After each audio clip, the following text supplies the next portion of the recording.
Hey there, my friends. This is Christy with Acadia Quilting. I'm back for another tips, tricks, thoughts, ideas, everything you ever wanted to know about quilting and then some. So here's another thought about your fabric, when you get your fabric.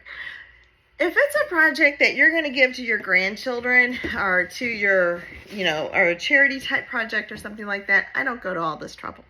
But if it's something for me, or if it's something special, or it's something I'm real proud of, I go through the effort to treat my fabric at the beginning. So what does that mean?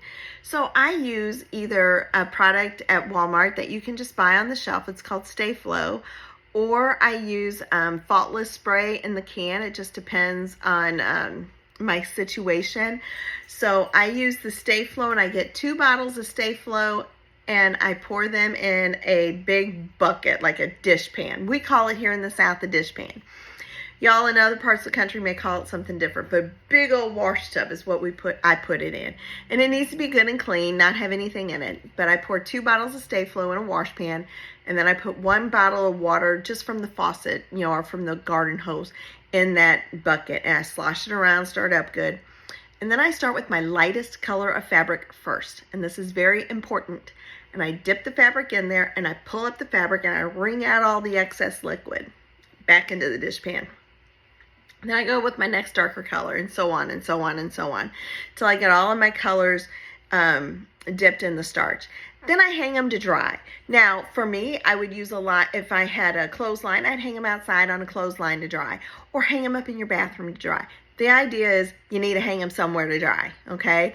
And it's going to be sopping wet. So as we say here, sopping wet. So it needs to be someplace that it can drip.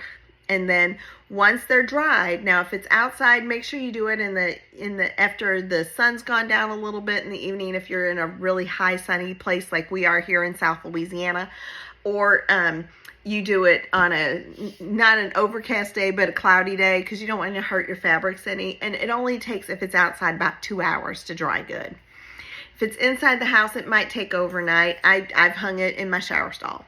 So hang your fabrics up to dry, and then pull them down, and then you're going to spritz them with just a little bit of water, just, like with the spray bottle. You can get this at the Walmart, a little spray bottle, put some water in it, and just like that, nothing fancy, just a light mist, and press them really good.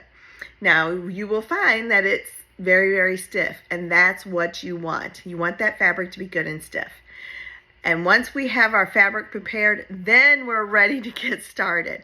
Now, I do the same thing on smaller scale with a can of Faultless spray. I spray it to saturate it, kind of hang it over the back of a metal chair, just to kind of let it dry a little bit, and then iron it. You get similar results. It's not as stiff, but it's still good. It's still good. So the key here is to prepare your fabric. All right, be sure to like and follow me on YouTube and Facebook, Acadia Quilting, for a lot of good ideas.